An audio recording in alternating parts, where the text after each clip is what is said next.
Good afternoon, good morning, good evening to all our viewers. Welcome to today's program where we are advocating and lending a voice to our missing, abducted Ugandans. My names are Robert Kitunzi, who will be your host today. I would like you to get you through today's program of how we're going to be running it. We'll begin with a minute of silence for our missing comrades and brothers and sisters. We'll then go in, or I'll go in by introducing my guest, who is my comrade residing in France. Then, of course, we'll go through the 18 missing persons who are lending a voice today. We will also highlight a couple of clips where we we we highlight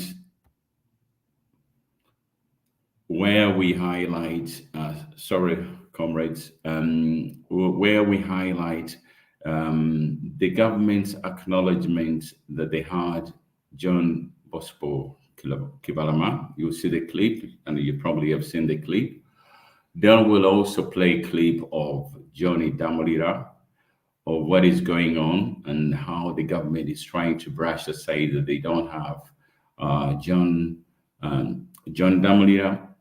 We'll also go dive into the key cases we've decided to take. You know, the 18, we can't go through every one of them. So we decided to take two case studies here. One is Martin Lukwago, was also is one is part of the 18. And then we have Georgie Kasumba.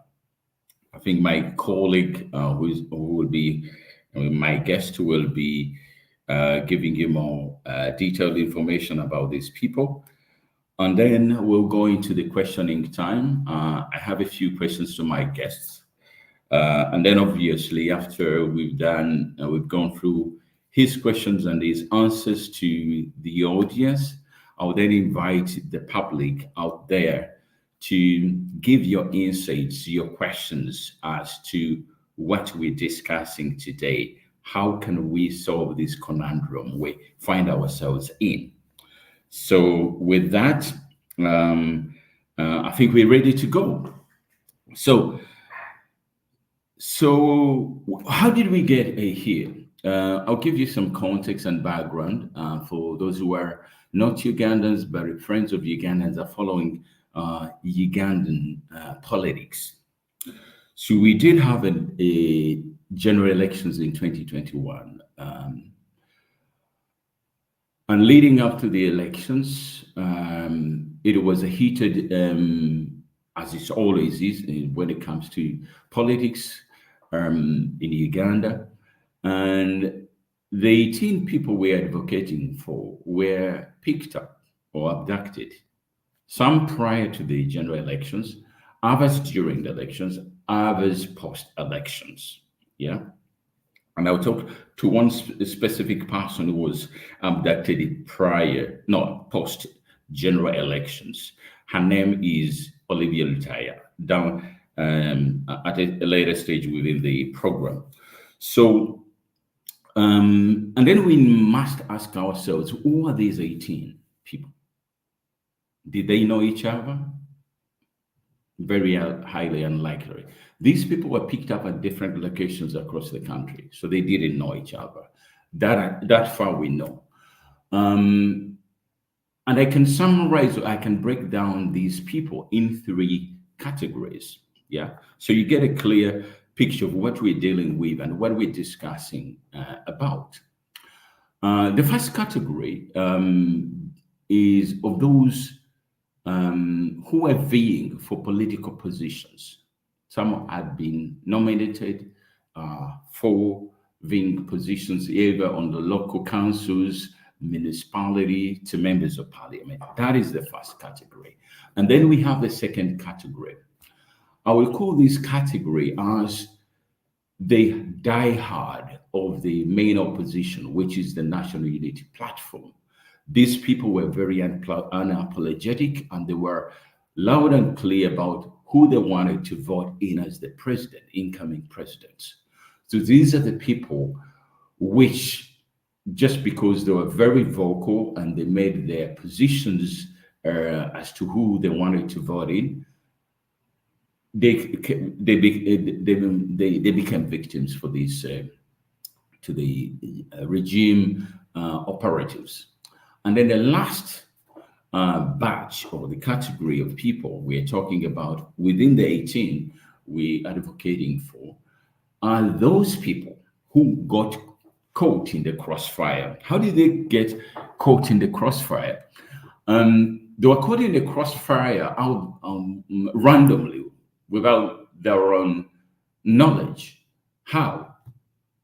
People were picked up by the mere fact that they ended up to have the wrong dress code on the day. For instance, having a Bobby Wine T-shirt, having a slogan which has which can be attached to the main opposition, which is the National Unity Platform. So either you had a beret, unfortunately today I don't have my beret since I'm a host for the program, or have anything to do with NOB. So those are the kind of categories we are talking about when we talk about the 18 abducted Ugandans. So it's been 3 years, or probably coming, I don't know. For some, it's even longer, because if you go back to Chibalama, it was picked up even before the elections. So for some, I've been missing longer than the others. Yeah. So, but we can narrow that. If we take the landmark of the general elections as the landmark, we can say 3 years or whatever it is. It's just semantics. So, and the government has gone silent. And surprisingly, not even surprisingly, this is not talked about as we speak today.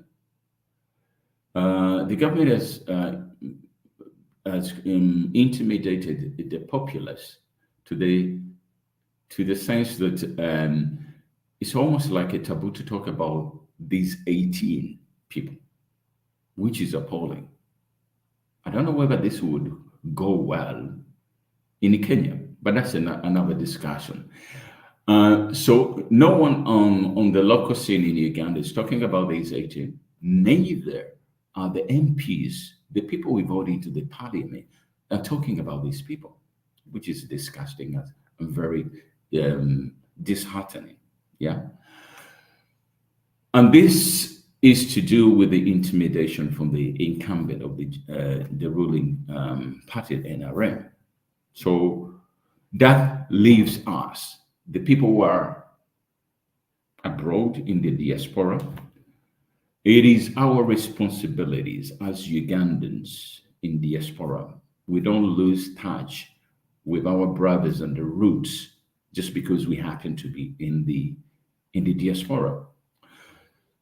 So I took, together with my comrades I work with here in the EU, the challenge and the responsibility to time and again re-echo and try and create awareness about our missing comrades.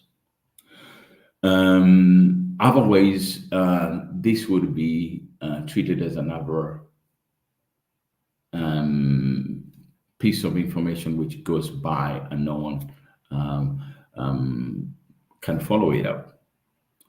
So what is our plea and what is our goal here? Our goal here is to raise awareness to the EU citizenry. Of course, Ugandans, you can watch this, but our message goes to the people in the EU, the local people, the citizens who vote there, people who are running the EU. Yeah. Because these are people who are working with us. They are our development partners. So our plea to the EU citizenry, we call upon you to raise these issues to your local politicians, to drive this up to your government, because your governments are working and they're dealing with our governments. And we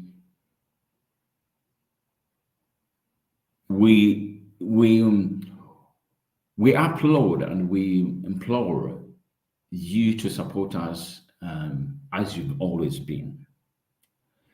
But the funding you're giving General Museveni has to come with some kind of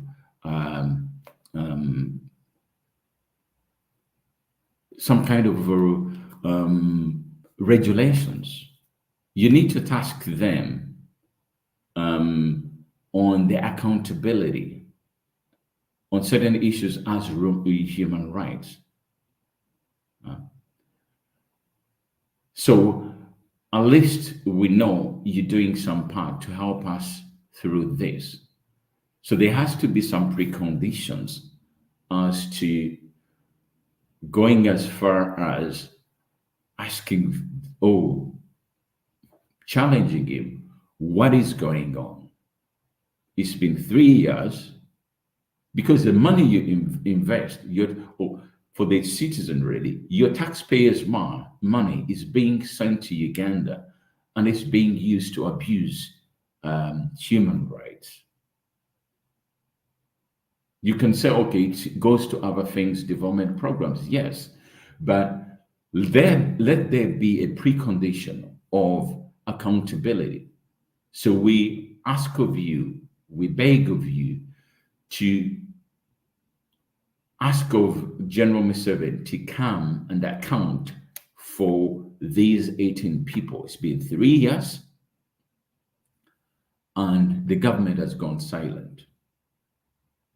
And at this moment, I want to take an opportunity to thank our elderly Muslim leader, the Prince Nachibinge. It's time and again when it requires, has come out to lend a voice to these missing people.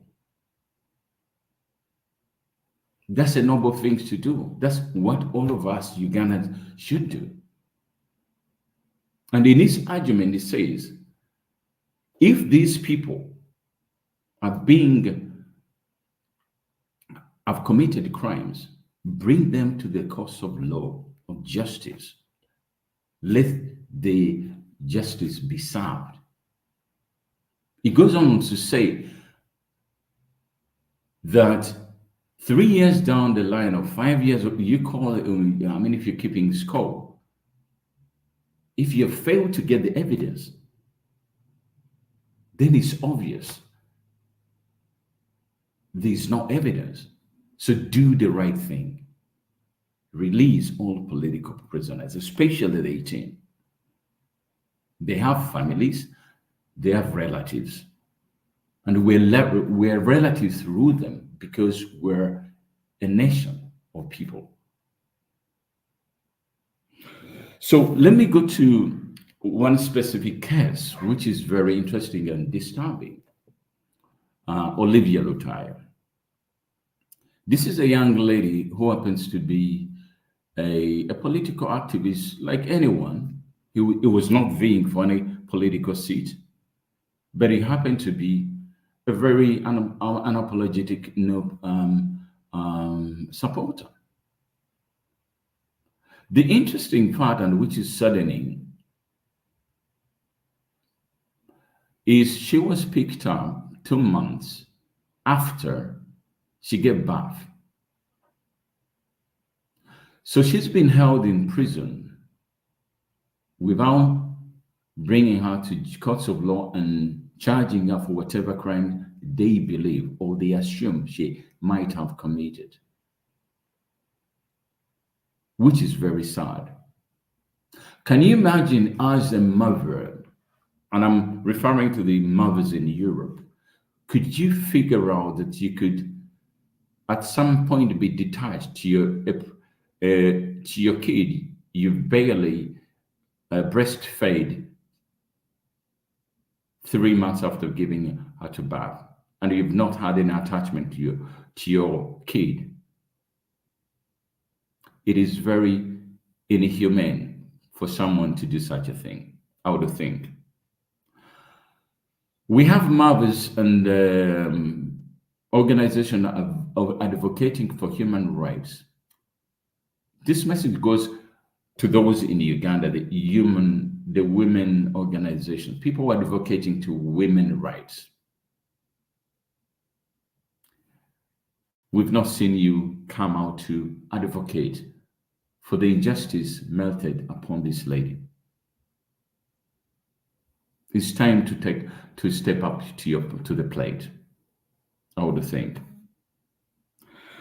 I know there are challenges, but you have to, in difficult times, you have to do the unthinkable. So that is upon you. So for women organizations who are supporting Uganda, I think this is something you should take into consideration. We have a lady who was abducted 2 months after being birth, and she's not seen her son. Actually, she has two sons. She had an elder one already before she was abducted. So yeah, that's pretty much what I can say of what is going on in Uganda. And before we dive into the discussions, I would like us to take a moment of silence. 1 minute will do to the people we're here to advocate for justice.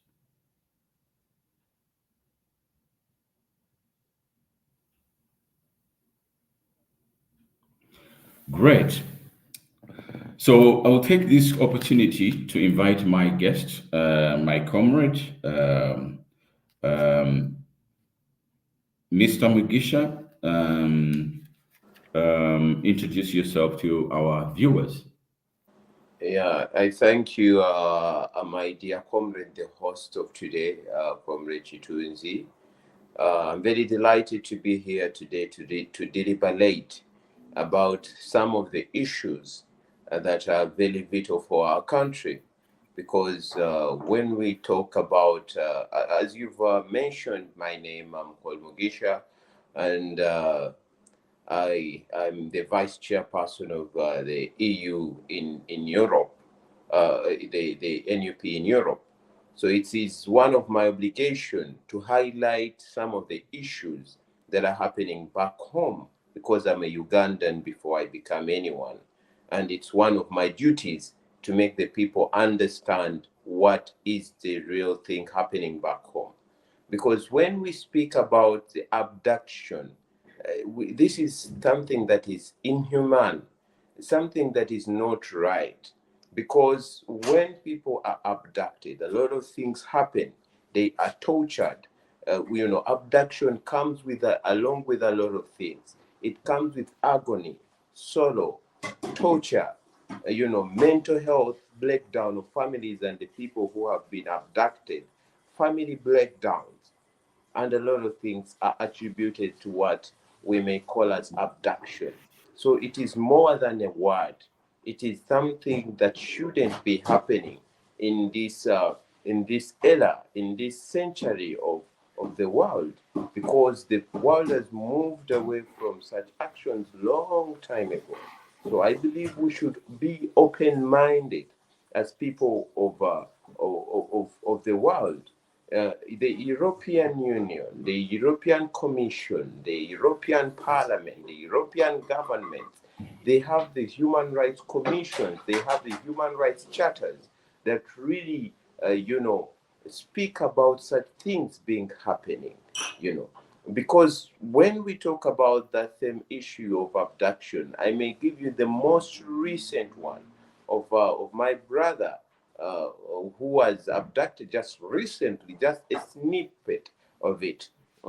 Comrade Maega, that guy who calls himself from Nyarwanda wa Bobby, this guy, 2021, he was abducted and a lot of things happened. I remember I was with him back in 2021.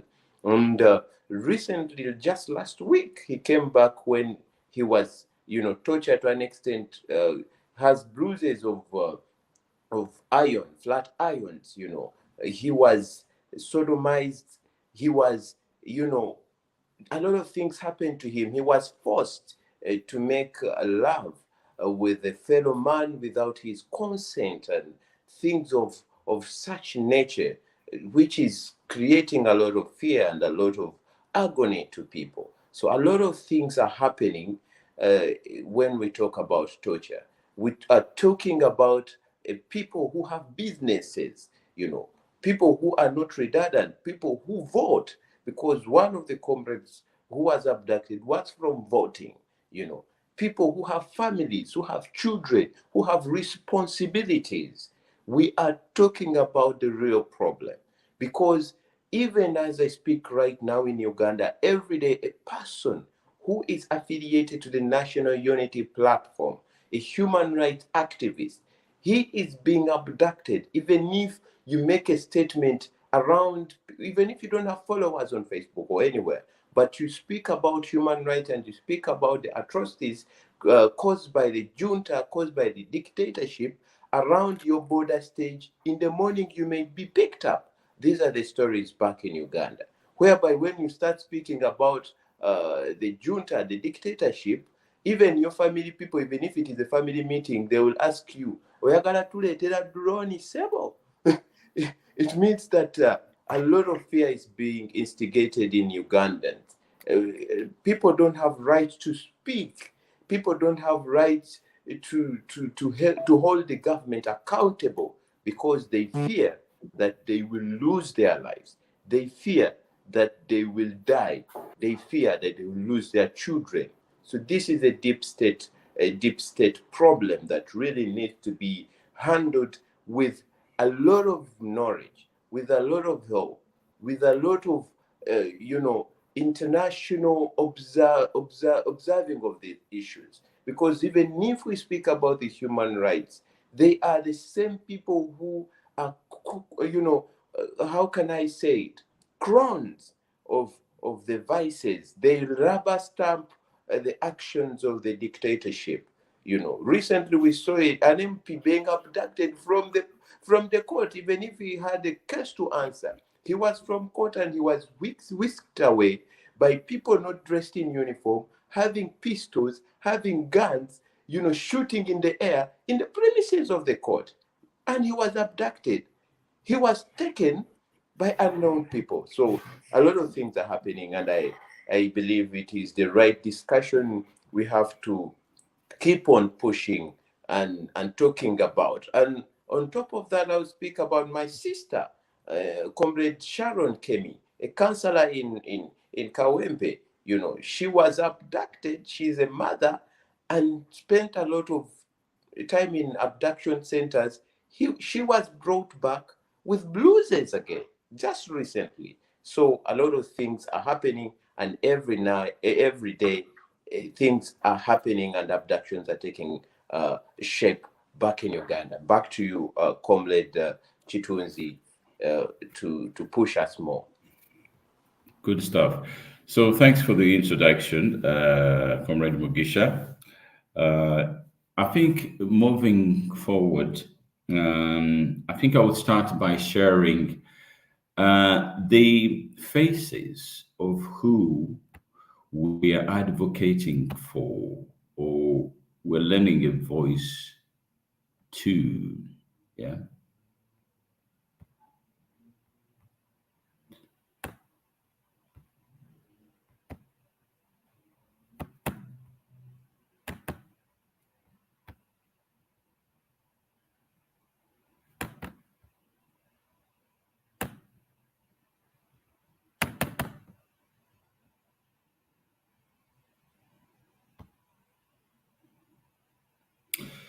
So, dear comrades, these are the 18 Ugandans who were abducted leading up to the general elections in Uganda. You have John Bosco Chibalama, you have Joseph Baguma, you have Damolira John, you have Hassan Moiru, you have Moses Mbabazi, you have Peter Kiria, you have Yuda Sempija, you have Vincent Nalumoso, you have Isma Sesazi, you have Godfrey Kisembo, you have Martin Lukwago, you have Mobiru,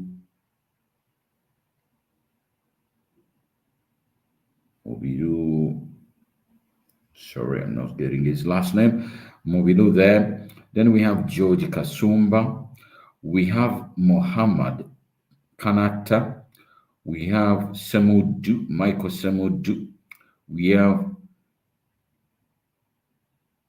Zimola,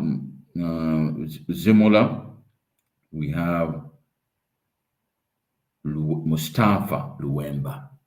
So those are the people who are still missing and were abducted.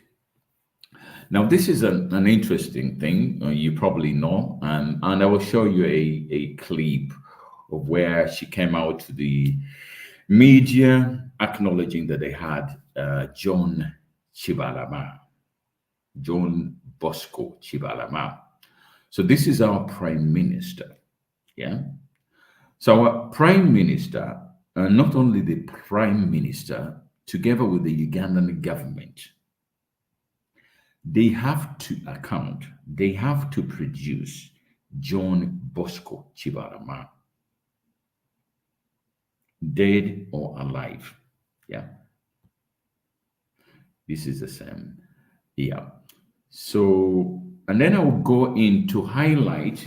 Today we're going to only dive into a couple of these victims who made their fate with the government of Uganda, military operatives.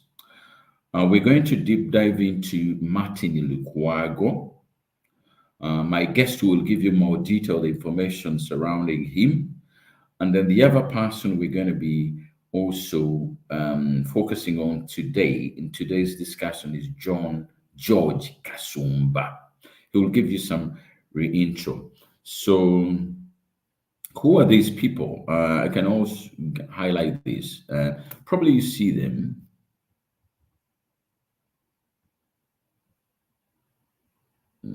A minute, comrades. Martin Lukwago. Yeah, that is Martin Lukwago with his kid. Then the other one is Kasumba. These are teenagers or middle-aged people who we are looking for. God knows how their families are coping up in this day and age in their absence. So those were the people we wanted you to get to know. Now, moving on, I'm going to play a clip of Nabanja coming out to the media to acknowledge of them having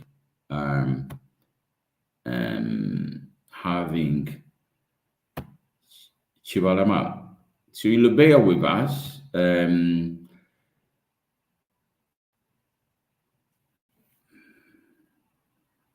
For example, if you can read, Chibalama John Bosco, abducted on 3rd of June 2019 from Kanyanya, Gayaza Road. Now, how do you trace for Chibalama?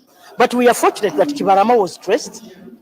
He was arrested recently in October in a place called Kakiri, and he's one of those that is claimed to have killed police officers in Chiboga, Wakiso, and other places. So there are those who have even declared and accepted that they have been, they are attached to the other rebel group.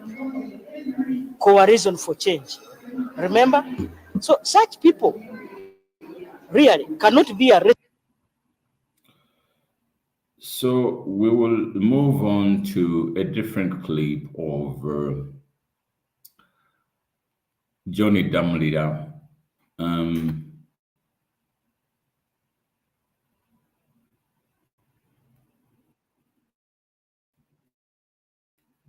There with us with the Adivats, comrades.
Yes, comrades, we're back. Those were the clips. I think I would give a submission on the last video of Johnny Damolida. I think the families and relatives of this gentleman have done what it takes to look for their loved one from across different locations in the country, hospitals, prisons, without seeing, without any results. The same, and then the judge, as you could see, they were coming from the court, has also challenged and asked that he gets produced in the courts of law. But this has gone to deaf ears. And it's also said in the clip that John Damolida was picked up from his place of work by security operatives and he's never been seen up to today. The other thing which is mentioned in the clip is that government is now disassociating themselves from having anything to do with his whereabouts. Yeah. So that's the kind of dilemma. Not only the family members of this gentleman, but all other 18 find themselves in. And we in the diaspora and those concerned citizens will not give way until we get answers. So I think, yeah, that's where we find ourselves. So Mugisha, I think, could you, as a leader and as a political activist, tell us the challenges you're facing in mobilizing and creating awareness about these ongoing injustices in Uganda amongst the Ugandans in diaspora? Thanks. Thank you very much, Comrade. First of all, there's a lot of challenges that really happen. First of all, we face state sabotage, and to make it more, to enlighten more about it, a lot of our comrades that consume our information, you know, they are sabotaged in the way of how can I state it in a way that every person can understand it very well? In a way of tracking their funds, you know. A lot of people back home, because this information is fed to people back home and to the international world. So we are the bridge between the international world and the people back home. You know, when we talk about activism, it is all about speaking about what is really happening, and to speak about the possible solutions that could really, you know, help in covering up, or in making these problems go away. So a lot of the people in our spectrum, they are being abducted, they are being killed, they're being imprisoned. They are, because recently you heard about the computer misuse law that was introduced back in Uganda. Its intent is not really about fighting immorality, but it's all about fighting information flow. And when we talk about the sabotage is basically in the information flow between the people on ground with the people who are in the activism spectrum and in the international world. You know, we all know that this is a tactic that the junta uses most of its time. It doesn't allow information to flow steadily, because information is power. So we as people in activism, we as the leaders, the tool that we use to fight for the human rights, to fight for the rule of law, is information, is delivering information. Because some of us, we've got enough knowledge, we've got enough information that we can feed to the people in their local dialects, in their local languages, so that they can really understand what is really happening in Uganda. Because these people in government have really handwicked the Ugandans in the format of, you have enough security, you can sleep very well, and not thinking about the jobs, not thinking about the abduction, not thinking about the corruption, not thinking about anything that is hindering the development of our country. Today morning, as I was preparing to come to the broadcast, I heard very well a Kenyan who was saying that Mr. Museveni, keep away from the problems of Kenya. Don't talk about the problems of Kenya, because you have a lot of things on your plate in your country. We are on different levels. Deal about the Ugandan side, because every day it is diminishing. Every day you're undergrading yourself, you know, which means that Uganda is not developing, but it is underdeveloping. But the government uses the information tool to showcase that, no, we are in the middle income status, we are riding very well, we are fighting this and this, but inside of it, it is rot. So we catch up that information that these people don't want to go out, and we put it on the table, and the people know it. So the government, in retaliation, they sabotage our information flow by abducting the consumers of our information, our proxies that we use to deliver this information. Because one of the examples I'll give you, it will be of Mumbuya, the recent, our comrade who was, abducted from Bali and accused of burning shops when he was in Dubai or in the Middle East. You know, this person he was an activist using information as a tool to make the people know what is happening. So we are being abducted, we are being killed, we are being subjected to information flow sabotage. So that is what the biggest challenge and we are facing in the duties that we are making. Back to you, comrade host. Good stuff. Good stuff. So yes, thanks for the submission there. Yeah, so I'm prompted. I'm having some questions coming up here, or comments coming up in the comment sections. Um, I'll read some of them, even if they're not to do with our discussions today, and then the viewers can take their can have their opinions about what is being communicated here.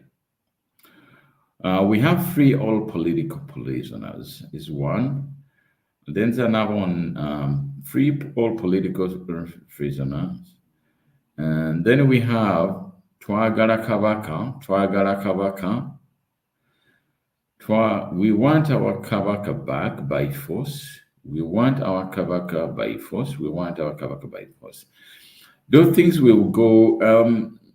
I'll give you my comments on such comments in our column here, but it's not the main discussion point today. We need to get back on course, but I just wanted to have some kind of break from the challenges you're facing. Yeah. Just to add on to that, I, as a leader within in the EU region, the challenges I'm having is the disunity which I still believe exists, and that is for one. Two, the idea of not being so active as Ugandans in diaspora. I can't explain. Well, we have fears. Everyone has their own fears, and everyone has his own threshold of the of fear. I mean, so that's something which is challenges. We do call upon people to come to some of our activities, and everyone seems to be content on the status quo, even if they know that these people could be their loved ones who are being abducted. So the non-engagement, of our brothers and sisters in the diaspora is really a challenge to drive this message within the EU citizenry. For me, that's what I find a very big challenge. So one thing people forget, that the more silent they become, the more this practice will continue to go on, because they know they've gotten there, what they're intending to do, in a sense that they don't want anyone to bring them to book, to challenge their actions. So the longer we stay silent, the longer this will continue, until one day some people wake up and says, this is not going to stop, to Olivia Lutaya, to Chivalamanda, all those ones we are advocating. It will come to your doorstep, and then it will be too late. Yeah. So for those in the EU region, there's so many things you can do to drive this message to our EU citizenry, the people we work with. We share different platforms. Recently, people were voting the EU. You have kids going to school and all that stuff. You can engage the local communities. All of you know that we have SIDA. For those in Sweden, these are people who are doing development projects. Right or later, no one is going to know whether you wrote a letter to SIDA or not. It is a private conversation between you and your dissatisfaction of the status quo. So let's start doing the basic things. Write letters to the institutions who are working with our government. Yeah. It will create a domino effect. If, for instance, we're 5,000 Ugandans in Sweden, let's say, if each and everyone write to SIDA or any organizations working in Uganda, we know these organizations, we know these embassies which are in Uganda. If all of us, and this does not stop with the people in the diaspora, even Ugandans there, if every Ugandan in Uganda wrote daily to the embassies of those active countries in our country every Monday, we could say that Monday is a emailing campaign to advocate for 18 missing people. Go on the website of these countries. Let's pressure them to cause action. They will not share your email communications with the junta. Those are the basic things you can do. Yeah. We know you can't come out on the streets, but you can do a mere email. Some of them I've realized even they have WhatsApp groups, WhatsApp communication channels. You can post something. Okay? So those are the things we are facing as a diaspora. We don't have so much engagement from some of our comrades, which is fine, because this is not a beauty contest like a lot of you guys want to make it. Yeah. And we upload the activism in UK and the US because those are vibrant. Their communities really advocate for change and they go out well to make a statement. Yeah. But that does not deter us, even if we're going to be 2 people on the street. Yeah. Because the message is not to impress on the Ugandans back home that we are advocating for change. The message needs to be directed to the local communities we are in. So our messaging is to the local Swedish person who goes to the retail shop to buy sugar and whatever. And then the message trickles up to these people who are governing these countries. So those who are really thinking they need to come to our demonstrations because they need to see numbers. No, our demonstrations are not meant to impress the people back home. Our demonstrations are meant to sensitize the local, the domestic, the indigenous Swede, Germans, Swiss, all these French people in Europe of what's going on. So for me, as I always tell our comrades in Europe, it's not a numbers game, it's the content and the messaging. So we are going to be driving that. So for those back home, do the needful. Send a message to the embassies active in Uganda. There's the EU organ there.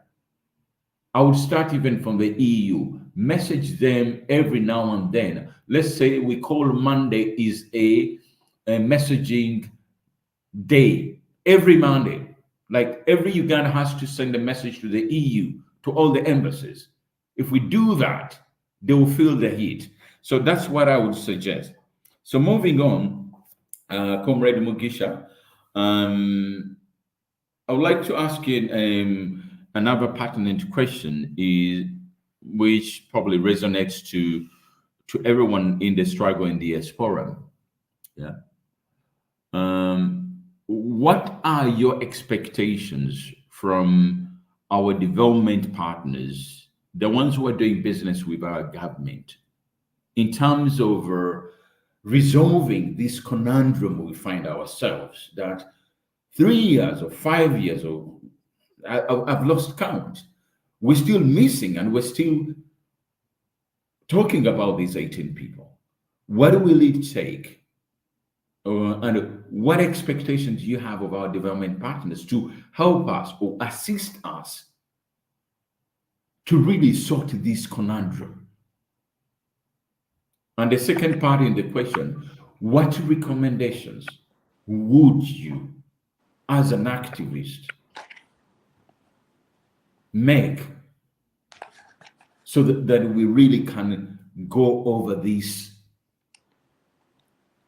nightmare which has befallen our country? Thanks. Yeah, I thank you very much once again, my dear host. I will strike directly to the point. First of all, as activists and as leaders, we expect the EU, we expect our developing partners to consider what they term human rights articles in their charters. They should revise their charters very well. And because all of them, even private companies like the Total Energies, like the Peugeot, because I saw Peugeot recently launched that they will start, exporting cars to Uganda. Like a lot of developing partners, big companies, big entities, they have charters that really govern them when they are doing their work. And in these charters there are some human rights clauses. They should revise them very keenly and see if they resonate with what is happening in Uganda. If it is not really resonating with what is happening in Uganda, which is really the right thing? Because what is happening in Uganda, it is really against what is in their charters. So they should stop funding. They should follow their laws that they really stipulated, they put in their documents.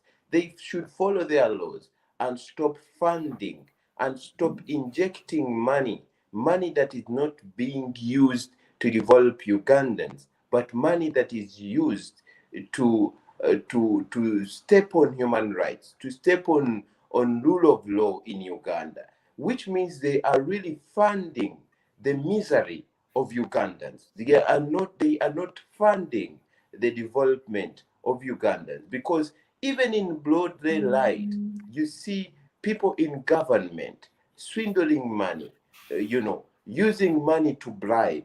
You saw the man of cooperative being stolen. You saw the iron sheets being stolen, money for relief being stolen, the money for AIDS, money for malaria, being stolen. And the people who are accused with clear evidence of stealing this money, they are being used to convert votes for the junta, to rubber stamp the junta governance of our country, which means that this money is only being used to fuel human rights violations in Uganda. So this money should stop flowing in Uganda, because every government wants a government that it can work with, but a government that is fertile on ground. And I can really tell you that the current junta in Uganda, it is not fertile, it is not worthy a penny for you to invest in, because the more you invest into it, the more it will create misery to the people of Uganda, and the more you will never get the results that you really want to get. It means that you're using the taxpayers' money of people from your government, because the money you give to these people back in Uganda who are torturing Ugandans, it is money from the taxes of the people from your government. These are taxes of people from Europe, from the United States. These are taxes of people of your countries that you're misusing. I call upon the committees that oversee the accountability of this government to see where their government are investing this money. Because if they can oversee and see that their money is being misused by being given to the junta, they can hold their government accountable. So we should look for where we are investing. You should stop funding the dictator. This is the expectation I look upon when I'm speaking about this.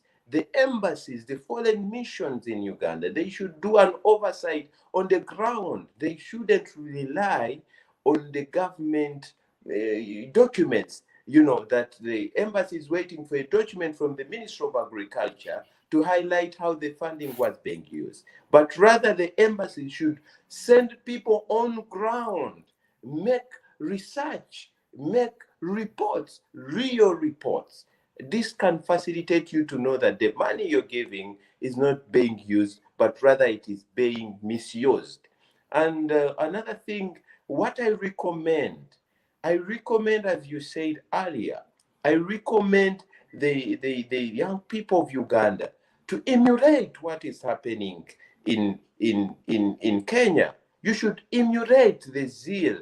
You should emulate what is happening. It was only a bill that was introduced, but right now Kenya is on standstill because the people, the young generation of Kenya is standing up to hold the government by grip, you know. And we know Kenya is a democratic country, well and good. What about the problems that are happening in Uganda? So the generation of Uganda should wake up and hold the government accountable. Write to the embassies, as the host told you.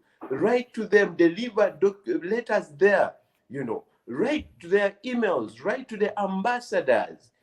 Ask them to do accountability of the funds.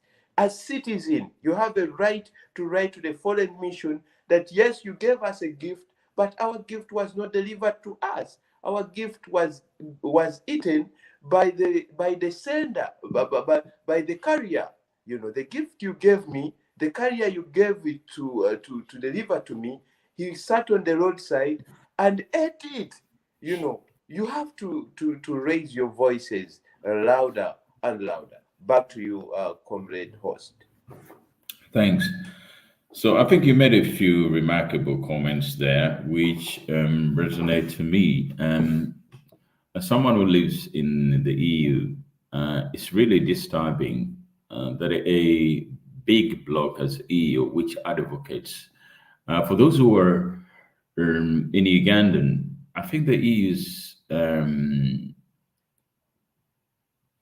built. I think there is built on. I think they're built on advocating for human rights. I think that is the basic foundation on which the EU was founded, to advocate for human rights and a lot of other principles which it runs and functions on. And we're really disappointed that for such a big bloc, yeah, which has so many countries who are active in Uganda, they have turned a deaf ear. Yeah, we know they are our development partners in a sense. We do a lot of projects they're doing, but you're doing all these such projects in a chaotic environment where people are missing their loved ones. Until they sort that kind of complex problem, they can pour as much money in the economy, and it will not trickle down to the normal people because they are in dire misery. Some of the communities or the people have detached themselves from any of these government programs, except to the elite, of course. But I think they can see the writing on the wall. They can see what they're funding as is yielding. Yeah, in terms of the corruption scandals, I think these last months were just, it's all about scandals from left and right, starting from the lead of the parliament to everyone. So there has to be some kind of sanity. And I think they need to get to the drawing board and question the reasoning behind funding a country which is in total chaos as it is. It's like being whitewashing all our cries in terms of the injustices which are melted upon our citizens. Yeah, I don't think that will hold water, that a government in the EU will entertain a disappearance of its citizen, even if it's one citizen to disappear, without stopping anything they're doing to address the question. For those who are listening from Uganda, I know this is a project to the European community, but you have to probably to do your homework. We've seen cases of Europeans being abducted in developing countries. You can do your homework. And you will ask yourself, how are these countries address these problems? They will stop at nothing before they get their citizens to safety. So my question to you out there in Uganda, are you second-rate citizens? That the EU sits in Uganda and then it doesn't address your cries.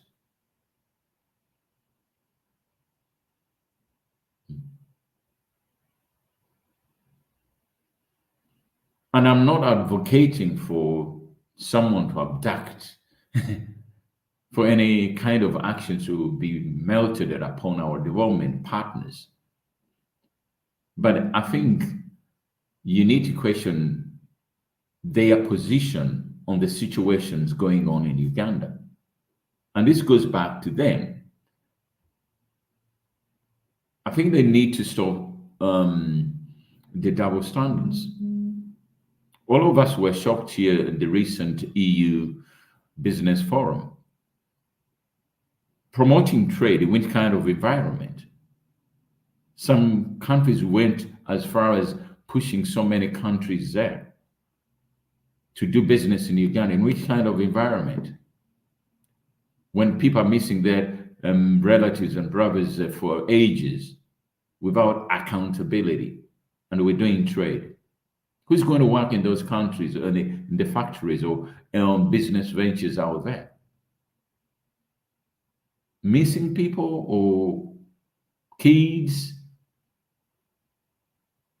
I think we need to get back to our the spirit of Ubuntu. I think, if I'm right, humanity. Let's all share the same world and advocate for the rights like you live and enjoy in Europe. And getting back to the challenges we are facing here in Europe or in the EU, as people who are living in the EU, we've not seen any kind of really tough, stand by the EU. We've seen some kind of really good stand by the US government and the UK. It's not news that the speakers of a parliament was really, put a ban to never step a foot in the UK. the AGOA trade government agreement has been cancelled. That sends a message. But no European country to date has come out to say, Museveni, we're not going to give you this because we don't see any kind of transparency with regards to human rights, especially in respect to sorting this problem, which is ongoing, and you are part of, and the government we are trading with is part of. So I think the European Union, our development partners, really need to step to the plate to call out General Museveni to address the 18 abducted Ugandans before, during, and after the elections. And to add on that, I don't know what's going on in the Ugandan government and how they run the country. How do you explain the ongoing abductions even to date when we're missing 18 people already? My comrade mentioned he's a comrade who he actually knows.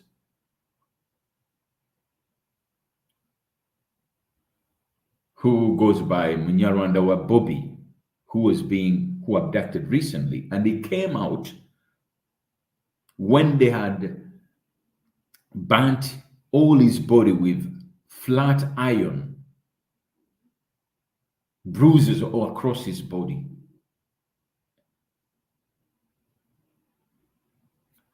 What is the threshold, and what will General Museveni and his government do to the people of Uganda that will have you as our development partners say enough is enough? Museveni, you have to sort this problem. That's my question to the EU institutions and our development partners. So moving ahead, I think we get into where we said we need to dive into the two cases, Georgie Kasumba and Martin Lukwago. Can you take it away, Comrade Mugisha? And I will start by probably highlighting sharing the picture of Martin Lukwago. I think I can start with Martin Lukwago, so our viewers know who is this gentleman.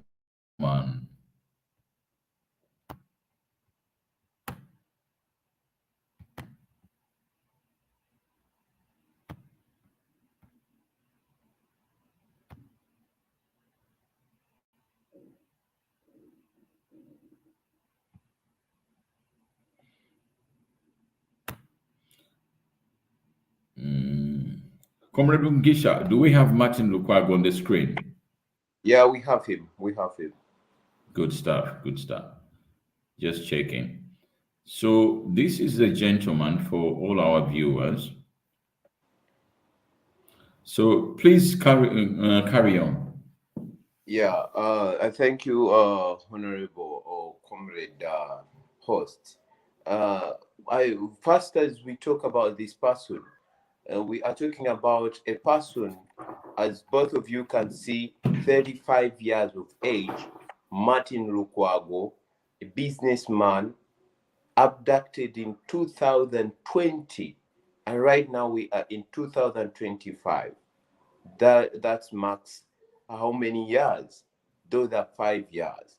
With a number of children, two children. What does this mean? It means that these children are in agony. It means that the family is in agony, because until as we speak right now, he is unaccounted for.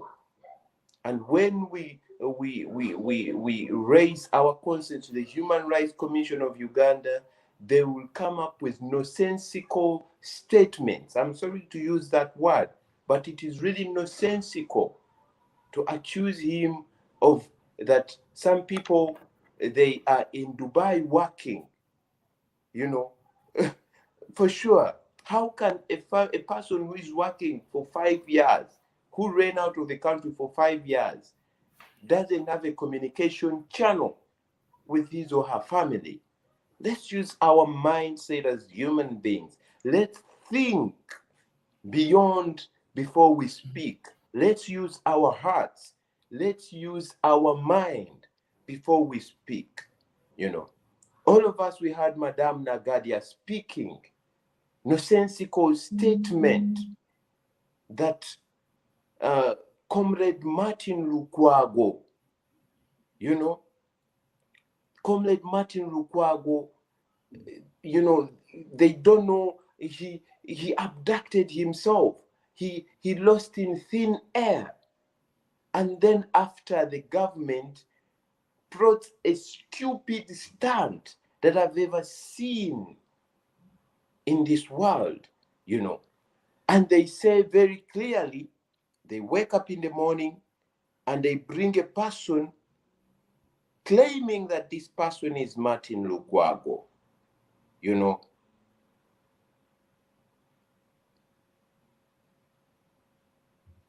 I'm sorry, you know, claiming that he is Martin Lukwago.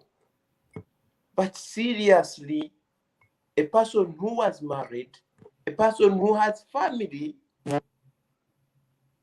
you try to play nonsensical stunts, not taking care, not thinking about how it will hurt the family, the wife, the children, who even resemble him. And the family hasn't come out to deny that, yes, our person is not lost. And you bring a person without even the family or a father or a mother or an auntie to come out and say, yes, this is our son. The NUP people are lying to you, our son is here. But rather you go to Mulago, you pick a person who, you know, got his own problem to claim that, you know, these NUP people found me in hospital and registered me. You know, I believe even Mulago has a register where they register when someone came in, what brought him in, who brought him in. They are well documented. You know, you can't even bring out the real information that really has to come out, but you rather come out yapping, speaking nonsensical statements. A full RDC who is, they say that is a representative of a president in a community, head of security meeting in the district or in the place where he is designated. You utter out nonsensical statement. You rub in the wounds of the family of Martin Lukwago. Where he was working, people knew him. He was not a ghost. He had business. He had business associates. And these are the people who are coming up to say that our comrade, our brother, our friend was abducted and is lost. You know, this goes back to the thing that I spoke about in the beginning when I was doing a preamble. Information flow, information sabotage.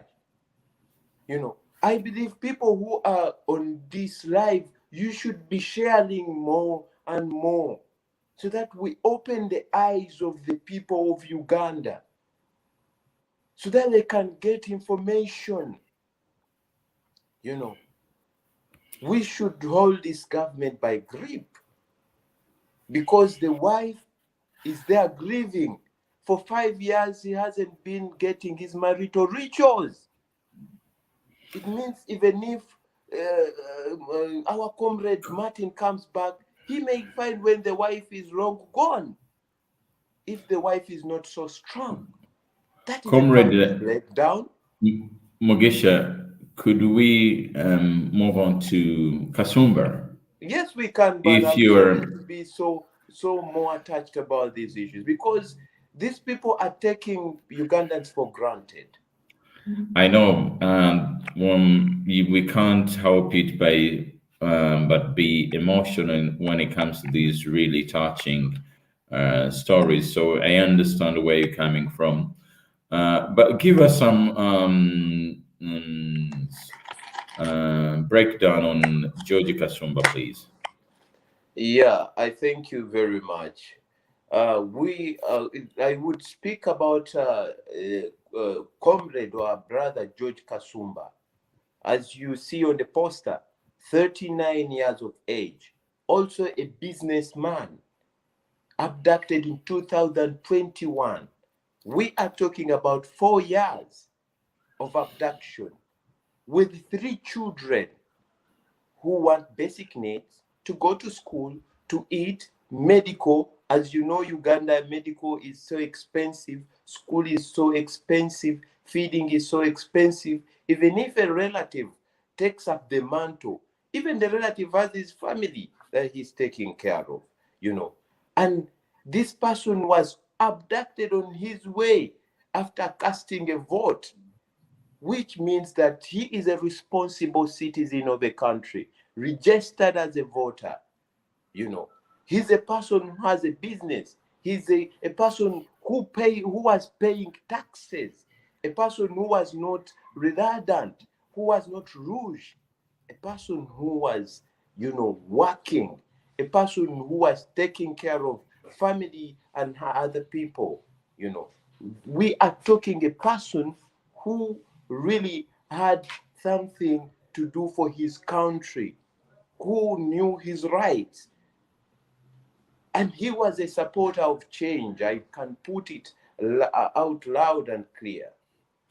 Let's think about the 3 children of Comrade George Kasumba. What are they thinking right now?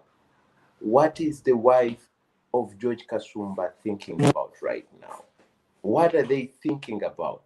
How are they living in misery? They don't know where their person is. They can't locate him, you know. This is the kind of situation that really keeps on going on and on, on and on, on and on. And the question is, when will it stop? Because all these people we are talking about, 35 years of age, 39 years of age, these are the people that should be developing our country. But instead, they are being abducted, tortured, and some are being killed. You know, this is a father, this is a person with business. So we should really wake up and hold the government accountable for such malicious actions. I thank you, and I forward to you back, my dear host. Good stuff. So yeah, as you can hear, this is not a random matter or a joking matter.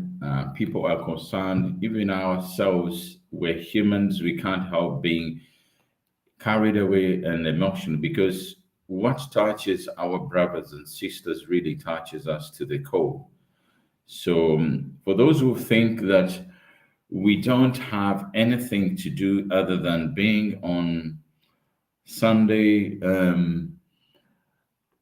discussions about our loved ones, I think you need to get the right side of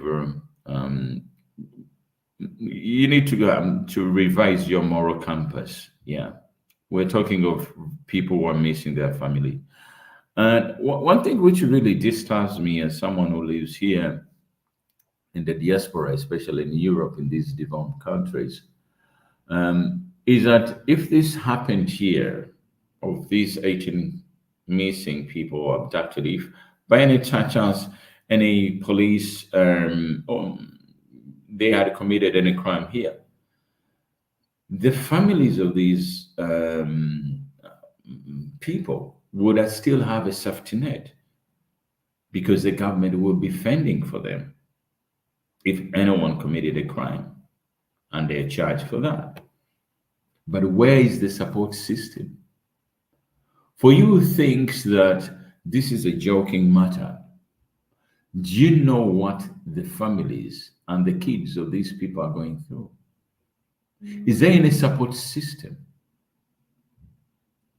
that the government of Uganda has put in place that, okay, we're still investigating the 18, but we must take a responsibilities of catering to the families and kids, immediate kids of these people.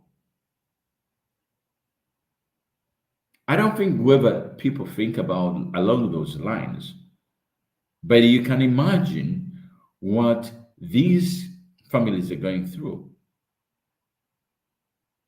Knowing the government of General Museveni, I don't think they think about along those lines. They don't care. Yeah, it is not their duty. What moral duty do they have to the citizens? I think when you go back to the swearing in of every president, yeah, you come out, you swear on the Bible that you're going to protect Ugandans with their property. So where is the protection safety net you've given these families without giving and resolving their case? So this goes to General Museveni. You swore to protect the citizens of Ugandans, whether they have committed crimes or not. But how are you safeguarding the safety of the families of those who are abducted? That goes to you, General Museveni. So I think we're going on to the next phase of the program, whereby we want to entertain some kind of questions from our viewers out there. So don't feel shy. Call in on the number which you saw on the poster. It's my WhatsApp number, so it wouldn't cost you a lot to call me from there if you have some data or internet. So you're welcome to share your insights and questions to us so we can delve into that. Thanks. Yeah, comrade, I think you can even read again the number, because some people are just joining in because they found the live going on and they didn't have the poster. So you can reread the number. Good stuff. Thanks for reminding me that. So my number for those who are calling from abroad, if you're to serve this, is +46 for Sweden, 707470 608. I'll repeat it slowly, maybe that was a little bit fast. The number is +46, that is the country code for Sweden, 707470 608. So we welcome your insights, questions, discussion points along the lines of today's theme, comrades. Let's stick to the 18 abducted Ugandans. Any other topic, please don't address it. Let's stick to the theme for today. Thanks. And they can even use the comment section to put in their questions. Yeah, actually, yeah, as my guest and comrade has suggested, feel free to share your questions in the comment section. We can read it out loud and we can address it in the best way we can.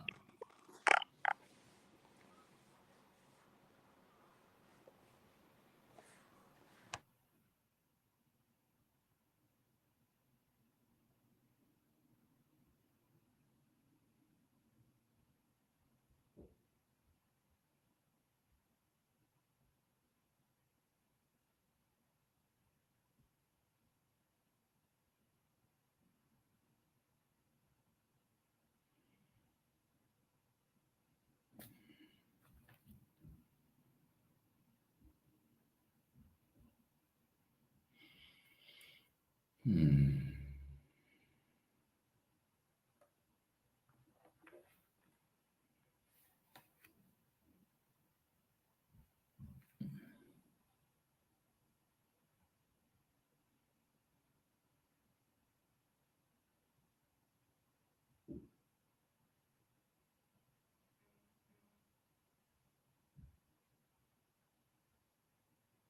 It seems our audience is a little bit shy. Maybe it's time to. It's been almost 1.5 hours. I think that's pretty much a standard to have a program in 1.5 hours. Beyond that, that probably depending on the turn up would be probably over the top.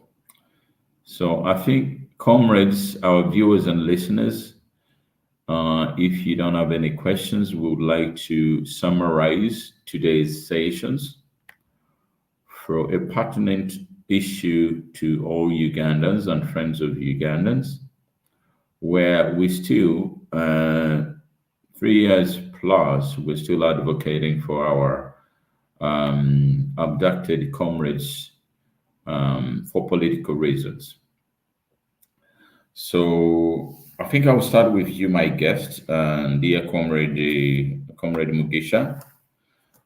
Your closing remarks before we um,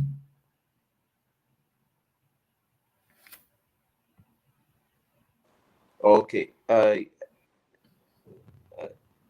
Should I? yes, please proceed.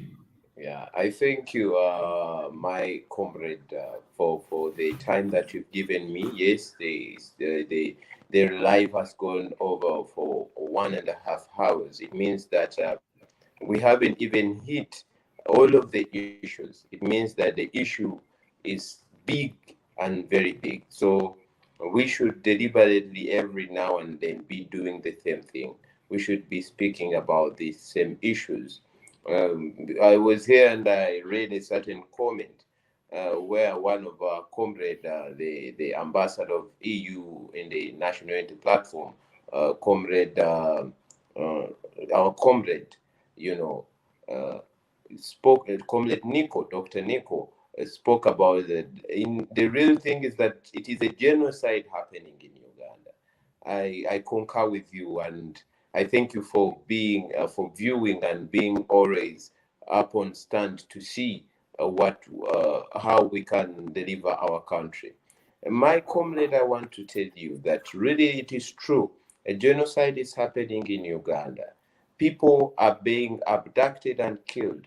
And when we go to when we go to the definition of a genocide is where it is where people are killed in large numbers and these people are accounted for. Extrajudicial killings. We've had our president of the National Unity Platform speaking about extrajudicial killings, speaking about abductions and issues of the same fact. The issue is that a lot of things are happening. And as I conclude, you will allow me to push my voice and a sorry message to my brothers and sisters from Luigi. I was a youth general secretary for youth of Nansana Division and Nansana Municipality before. So these are people that were close to me, people that I used to talk to, walk along with. So these are people, there is a personal attachment to them. But before there is that personal attachment, these are Ugandans being chased out of land over 1,000 number and above. And people who, have bigger businesses affiliated to the government, their business are still standing in the same places where citizens who pay taxes, who are not stealing, who have families, people who had land there from 1950s are being chased out of land without compensation, without showing them where to go, without anything. This shows that the country is really fragile. These are citizens of Uganda. They deserve to be handled with care. We don't entertain speech which degrade them, speech that really shows that they are nothing but zero, whereby a person can go on state news or on TV and say, those people who are there, they are stupid. These are citizens. And once you catch a Bible, a Quran, and swear to the Lord that you will protect the people of Uganda, if you're under a democratic, a republic, the word republic resonates to people. People make a republic. These are the people. That means you're breaking the republic. You're breaking people. So you should wake up and understand that we are talking to people. Thank you. I think I will deliver it after I think we've got my comrade who has something to say. Yes, comrades, thank you, Mugisha, for calling for your submission. We were interrupted by someone calling, and so I guess.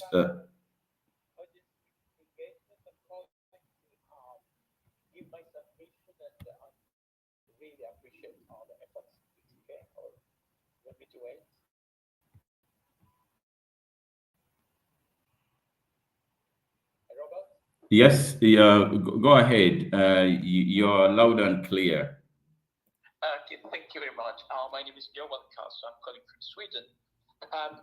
Let me first of all appreciate this initiative where you're trying to reach out, as you speak, to powers within the EU institutions and the citizenry. I think this is very engaging. This is very, very, very positive. I think that has been the missing link, yes, and we know that Uganda, of its own volition, will not make any changes towards or make any reforms towards respecting human rights. This remains the elephant in the room. So really, I think this is about holding the EU and other partners, other development partners to account. We hold them accountable. Accountability is not just about holding. It is also about donors playing their role, holding the recipient governments accountable.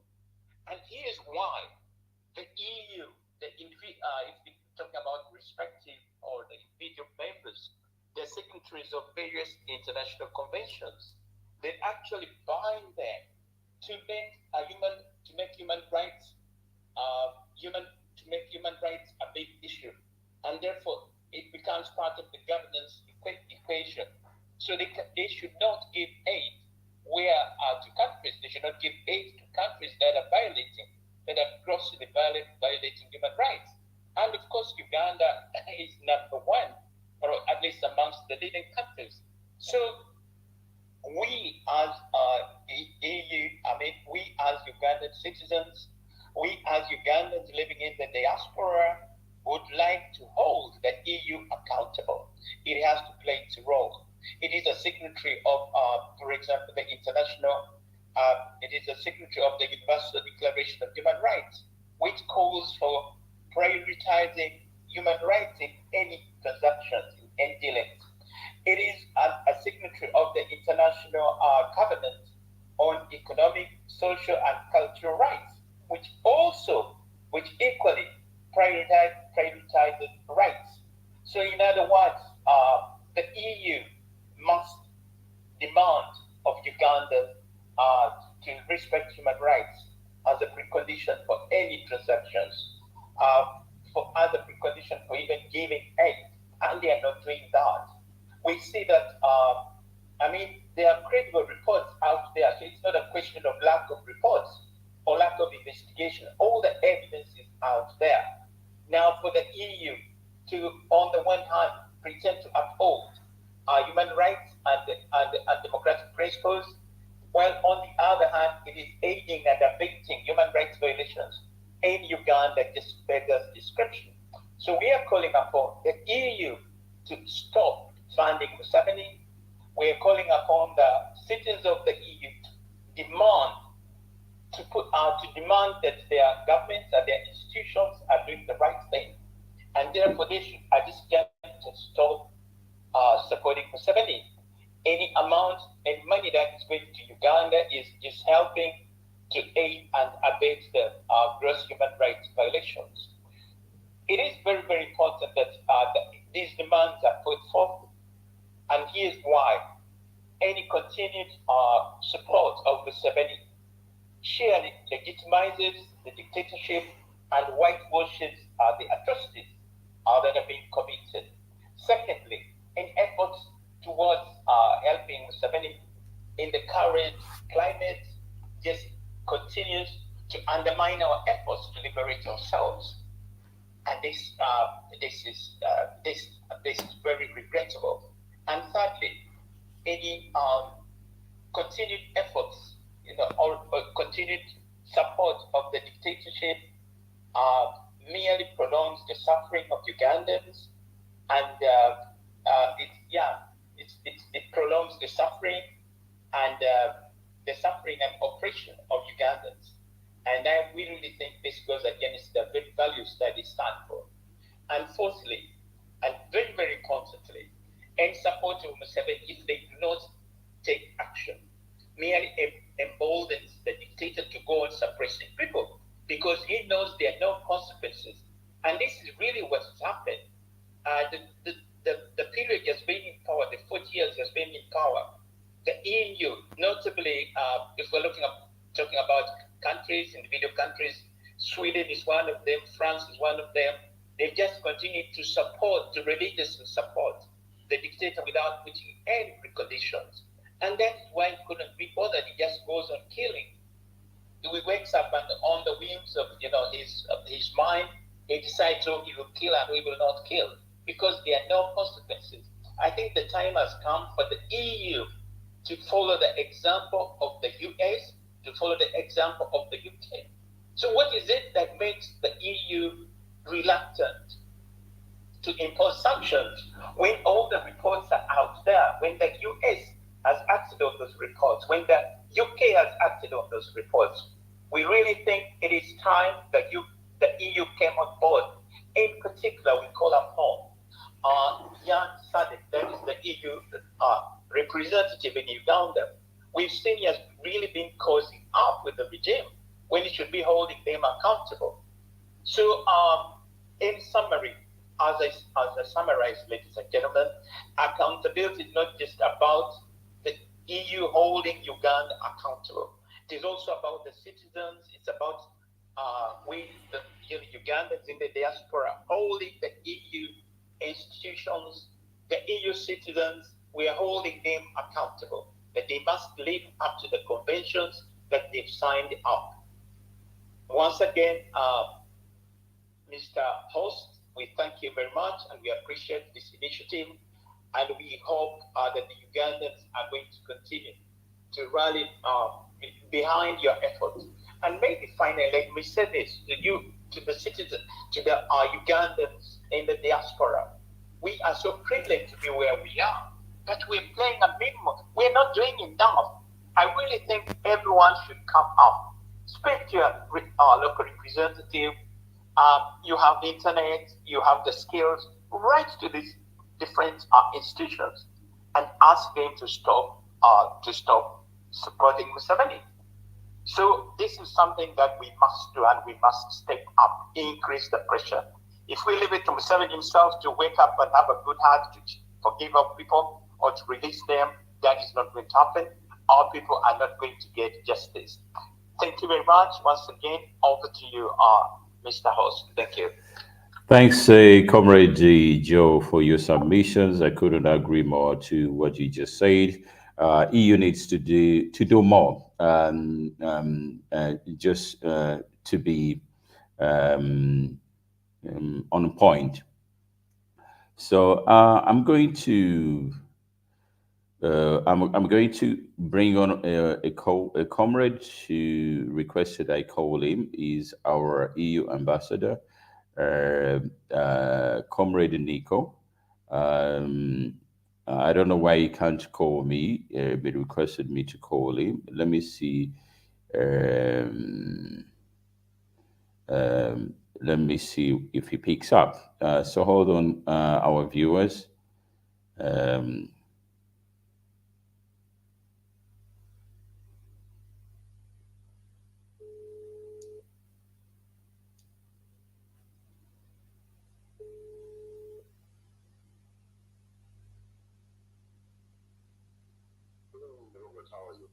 I'm good. I'm good. I'm good. How are you today? Thanks for tuning in. You're welcome, Robert, and hi to all viewers of the program. Can I say something about the 18 abducted? Excuse me?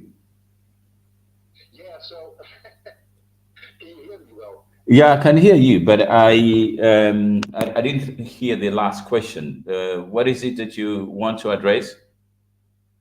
Yeah, so what I wanted to address is that the 18 abducted, Yeah.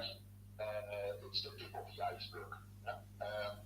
So what we can basically say, those 18, they have likely experienced the worst. Yeah.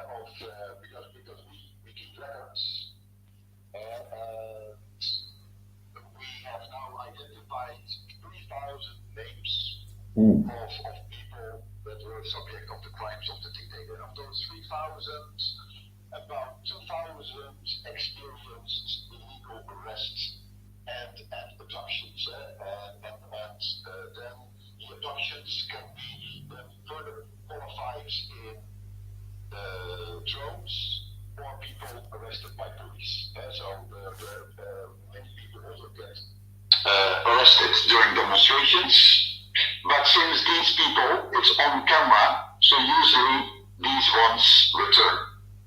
But what are the worst ones are obviously those teams by the dictator that knock on your door at night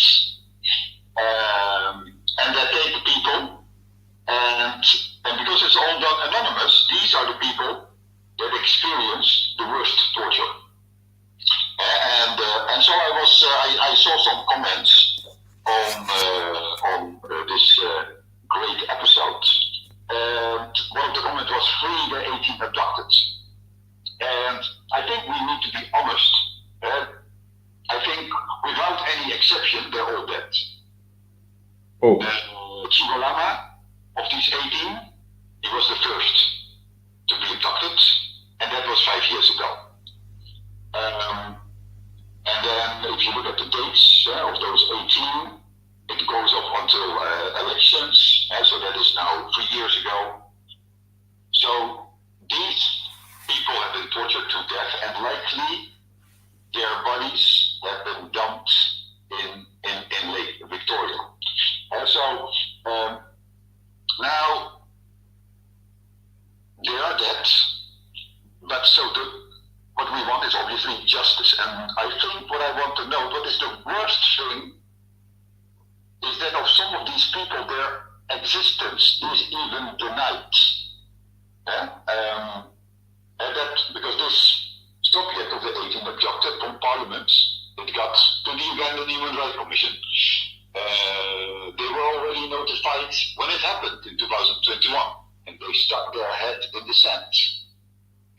And because this issue was addressed at some moment, they had no choice but to react. And it was such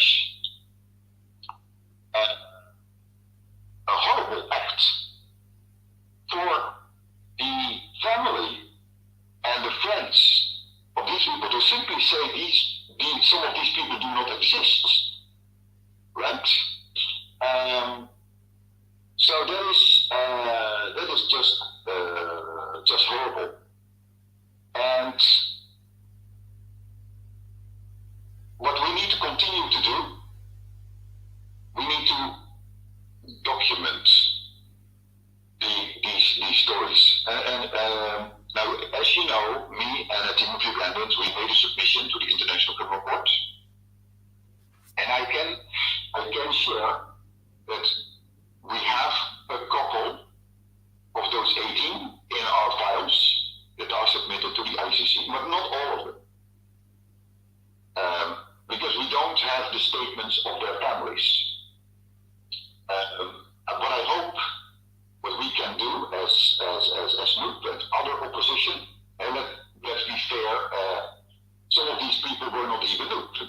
splendid people abducted.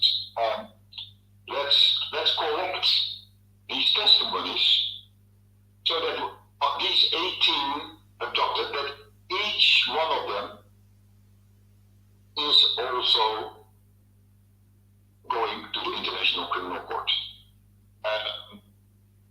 I want to ensure that these 18 also get on the desk of the European Parliament. 2 weeks ago, a new parliament is chosen.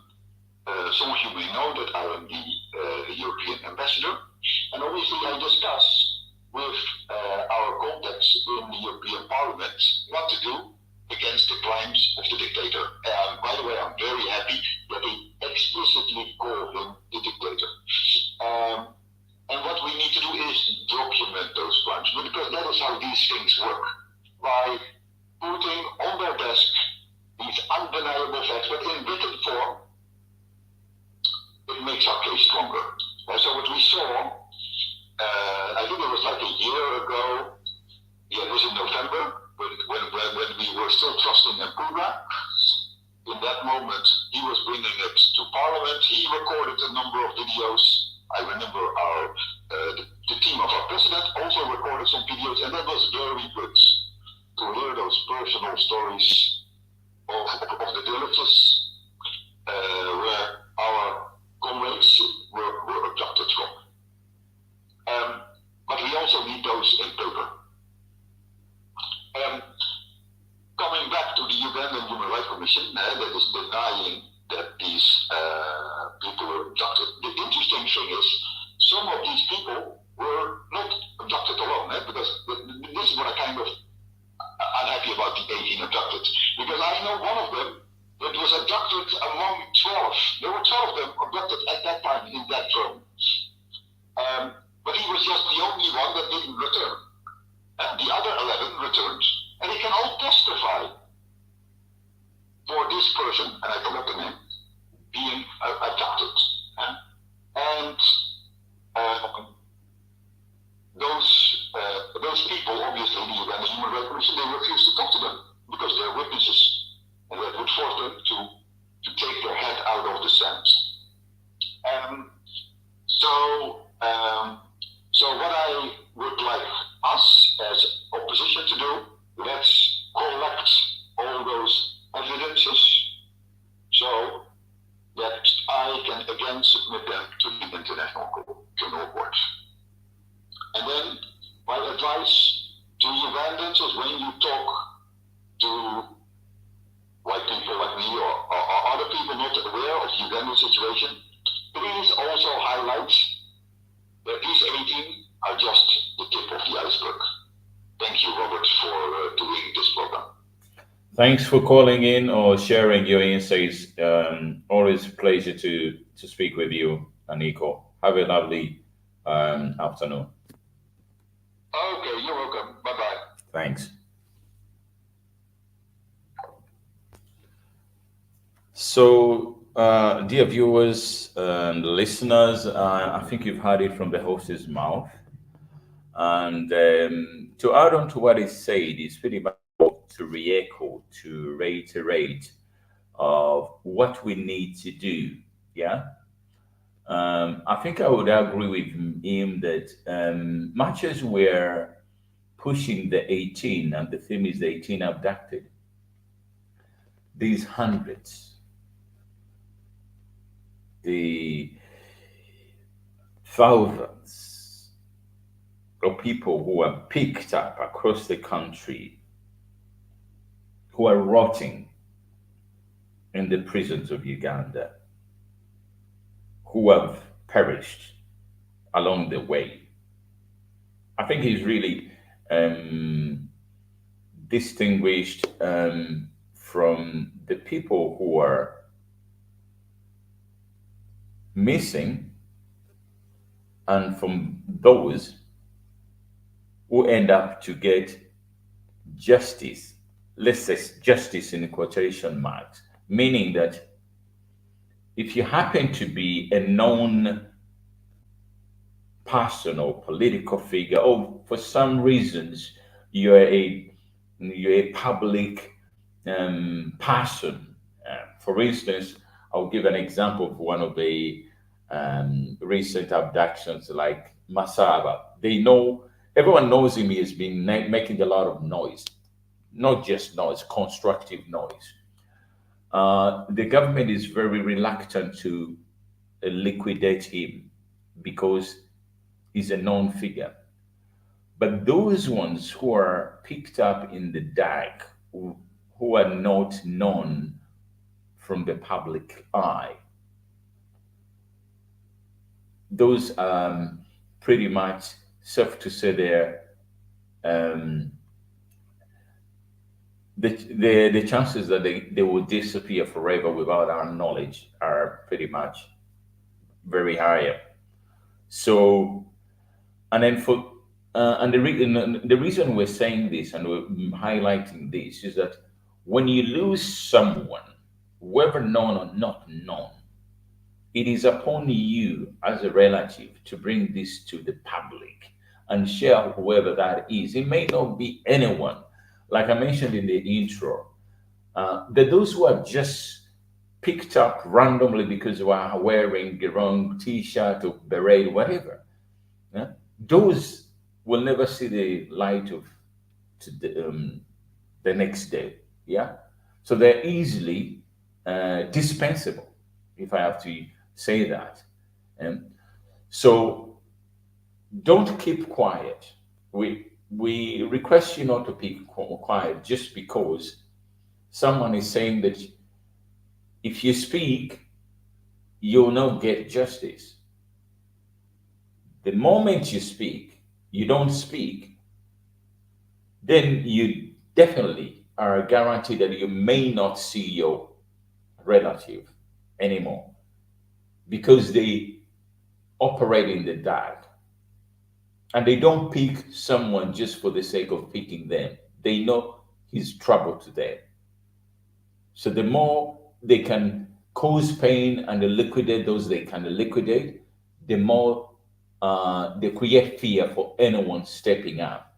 So report all the cases, and most importantly, something uh, um, he hinted on.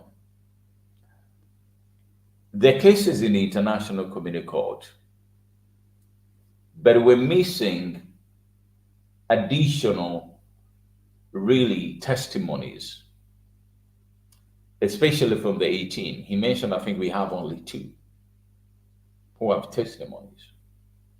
So this, again, it is on you who is missing your relative, your person, your loved one,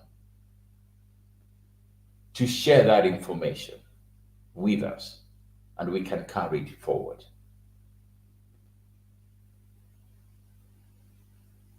He may have perished, like we don't want to come out to say they're gone.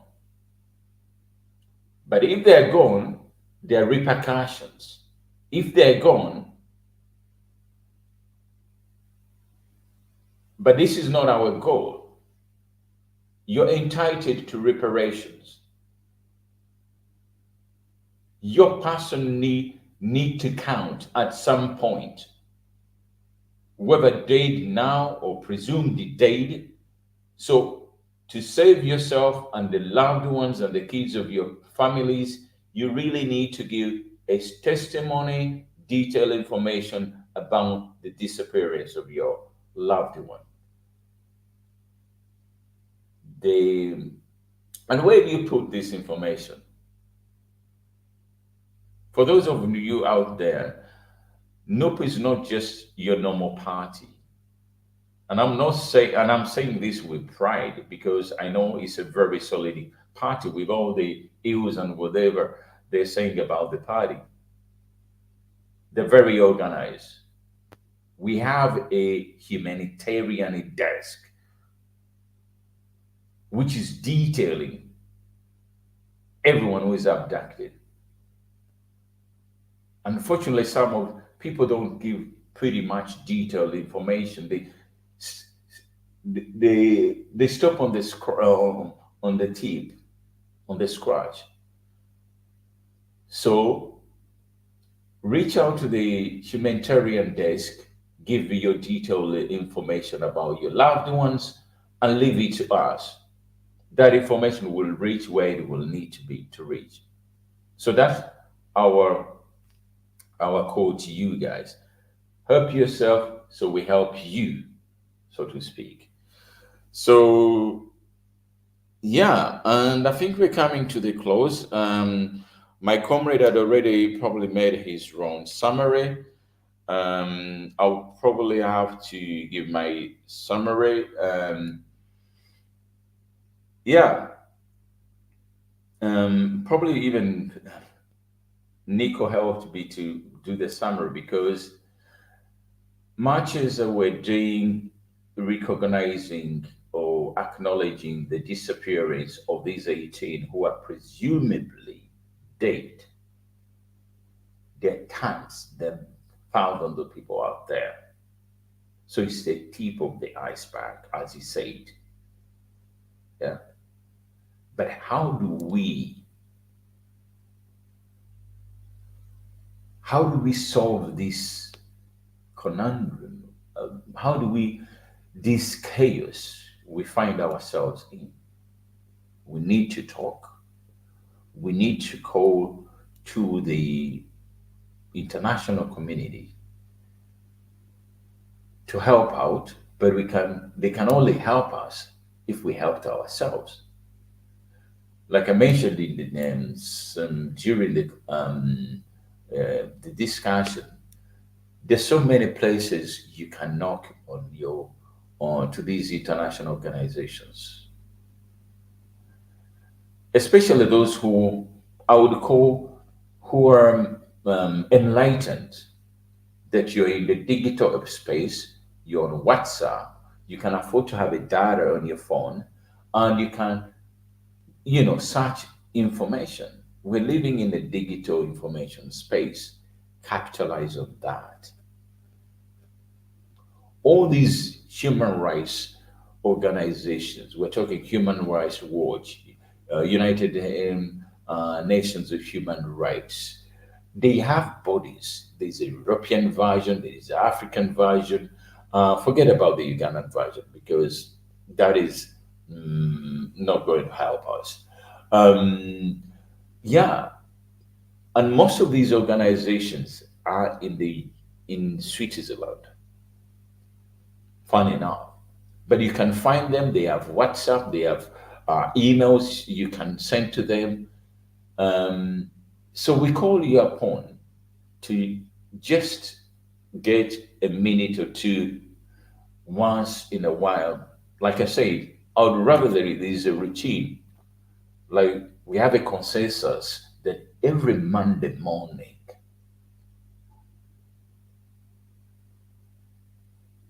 it's like a call of actions. Let's message the embassies all in Uganda. Let's message the EU in Uganda. Let's message all the United Nations organizations that are concerned.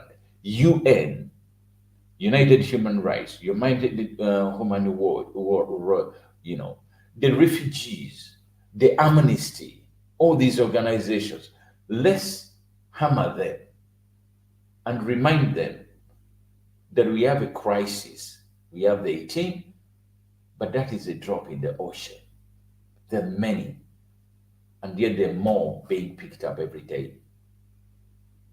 So save that time or create that time within your schedule to save our brothers yet to be abducted or those who are even those who have been abducted.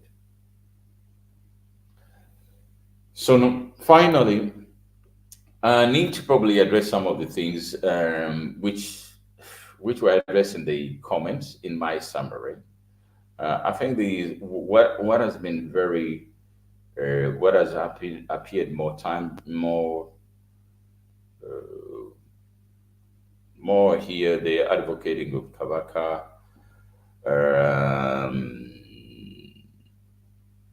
Yeah, so here's my stand, and I'm not the spokesperson of the party, yeah, on the Kabaka issue. And prior even to doing this, I've been called upon by friends asking me when we shall advocate for the whereabouts of the Kabaka, which is fine because I'm in Uganda. I like my king. I'm his subject, and I will do everything to protect the the kingdom. So I think it is fair enough not to mix things because, as you already know, that um, the monarchy, not only the Buganda monarchy, all this they're supposed to be non-partisan when it comes to politics. Now, for me here and my comrades in Noob, we're driving the political agenda. So it will be confusing for us to have a platform on a political scene to an institution which is not supposed to be meddling in politics. So for those who want us to address Kavaka, this wouldn't be the platform for me to say, yeah, I advocate for getting a message out to the Kavaka. However, this is not to say that at some point in a different forum, I will address as a Muganda, but not within this. And I think probably even the party has been very consistent. It's not that they don't want to to have their say, especially those who are Baganda, about what is going on. I think it touches everyone. And the Kabaka issue is not just a Baganda issue, it is a national issue. It's a well respected person. But we're not going to be getting that message on this platform, which is a political spectrum. So, but at some point, we as Baganda create that kind of platform and will notify you that now this is a Kabaka issue. It's not the noob or political message. So for whoever was requesting us to address that, unfortunately, this has not been the platform. We, however, the main theme has been to the people who have been missing. Um, um, yeah, and those we still um, we still sorry, comrades. I'm just browsing through to see if there's any new comments I can address in the chat room here. Um, yeah, but I think everything is very consistent there on the messaging. They're almost the same thing. So the theme has been the 18 missing people, but we all know that these are not the only ones. Um, let's um, let's support the people who are advocating for these missing people. Try to give them any assistance. If you know anyone who is missing their persons, yeah, comfort them,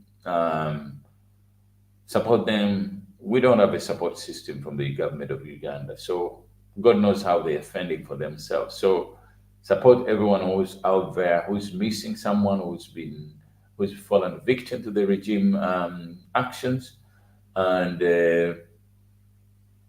for those in Europe, next week we have a demonstrations. Here in Sweden, we'll have a demonstration on Saturday.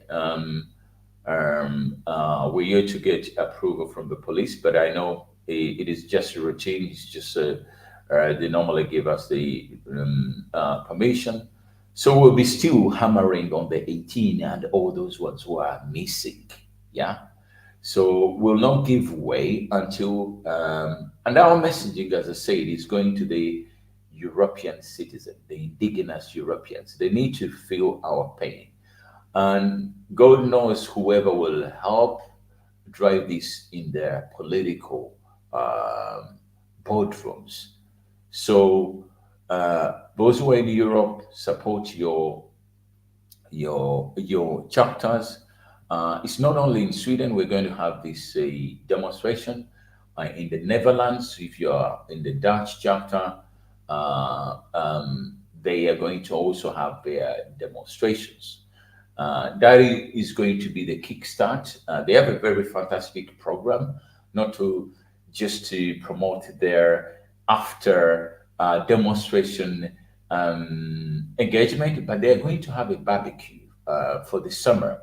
That is another way of bonding, building rapport within the chapter, which I highly welcome, even in other chapters. You can still demonstrate and have fun, and especially now when the summer, we have the summer, the winters are gone. We still have another demonstration in Switzerland. So those in Switzerland, this is the land of all United Nations bodies. If there is any chapter in Europe or in the world that should be very vocal and very active, it should be Switzerland. I wish I was in Switzerland. I would probably be demonstrating every day or every week, because there it is the mecca of all these bodies which really dictate on the political landscape, the health, the socio-economic activities or matters which we all are a part of. So people in Switzerland, I mean, a lot of you say that, well, you need to have time. The last, as I know the schedule in Switzerland, we're going to be on the Ugandan embassy at 9 a.m. and you only need 1 hour. And then we're going to go to the United Nations an hour after the demonstration at Ugandan embassy. We only need an hour. Yeah. So join your comrades. Yeah. And like I said, I will not say this and not emphasize this more than enough. It's not the numbers. Get your flyers, play your revolutionary music, especially for in the United Nations Square. Build a momentum. And we have good music. The audience will find you in the square by our enticing, revolutionary, and vibrant music. Yeah. So have fun. And it's summer, guys. Get out there. For you, you're doing it on Friday, but still, you're doing it in the summer period. So sensitize the Swiss, sensitize the European citizens of what is going on in your country. With that, I'd like to thank all of you who have been in on the discussions today. We want you to join us. And I know we were ambitious to do this every other week, but we came to the realization that probably that was so ambitious. So we've decided to do this Sunday program every other week. We're going to do a couple every month. So we'll be always notifying you when we're going to go live. Thanks again, our viewers and listeners from wherever you are. I wish you a nice Sunday afternoon or morning or evening. And I wish you a fantastic upcoming week next week. Thanks. Thanks, my colleague, Mugisha, for calling for me today. Thank you very much. We should let's continue with the work we're doing so far. Thanks. Okay.